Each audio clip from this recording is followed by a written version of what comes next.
반갑습니다 여러분. 안녕하세요. 오늘은 예전에 한 회사에서 이사원을 안 뽑고 이사원을 뽑은 이유가 굉장히 흥미로워가지고 제가 조금 각색해가지고 한번 얘기해 볼게요. 이 지원자 A라는 친구는 학력도 좋고 똑똑하고 성격도 좋고 싹싹합니다. 그리고 미혼에 부채도 없고 나이도 어리고 일도 잘합니다. 근데 지원자 B는 이 A에 비해서 학력도 덜 좋고 머리도 덜 좋아. 결혼도 했고 아이도 있고 나이는 뭐 그렇게 어리진 않아요. 그리고 집 사느라고 좀 부채도 있고 업무 능력도 이 친구보다는 조금 떨어져요. 근데 결국에 이 두 친구 중에 누가 취업에 성공했냐? 바로 이 친구가 성공했어요. 왜냐면 이 회사분들한테 가장 중요했던 거는 일을 그만두지 않고 계속해서 근무할 수 있느냐가 가장 중요했습니다. 이 똑똑하고 잘난 친구가 신입사원으로서의 받는 이 업무에 어떤 실증을 느끼거나 근무 환경이나 이런 것들의 만족감이 떨어져가지고 금방 관두지는 않을까 하는 걸 걱정을 했다고 해요. 하지만 이 친구는 이 친구보다 상대적으로 덜 똑똑하고 업무 처리 능력도 떨어지지만 가정도 있고 또 상환해야 될 부채도 있고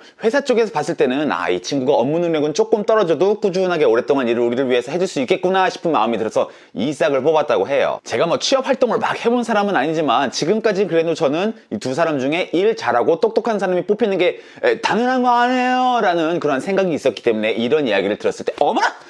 깜짝 놀랐답니다. 제 생각에 지원자 A는 자기를 제치고 합격하는 B를 보면서 내가 저런 사람한테도 지나 라고 약간 자괴감이 들었을 수도 있을 것 같아요. 또 여러분들 중에서도 취업에 실패해가지고 크게 상심하신 분들 계실 수 있을 것 같아요. 그래서 이런 얘기도 좀 들어보면 내가 그때 떨어진 이유가 내가 너무 잘나서 그런가? 뭐 이런 생각도 해볼 수 있고 조금 더 힘내서 취업 활동할 수 있지 않을까라는 생각이 들어서 오늘 얘기 한번 해봤습니다. 자꾸 취업에 실패하시는 분들 그만 좀 잘나요. 사람이 너무 완벽해도 못 써. 물론 이런 얘기가 모든 회사에 적용되지는 않겠죠. 어찌 보면 그런 거 뭐 중소기업에서나 있을 법한 얘기 아니야 싶기도 한데 근데 사실 대기업 퇴사율도 만만치가 않습니다. 제 주변 같은 경우에도 대기업 퇴사하신 분들 굉장히 많아요. 기회란 관점에서 본다면 또 이런 얘기가 굳이 중소기업에만 국한되는 얘기는 아닐 거라는 생각도 드네요. 제가 이 얘기를 하는 이유는 딱 하나, 우리 취준생님들 힘내라고.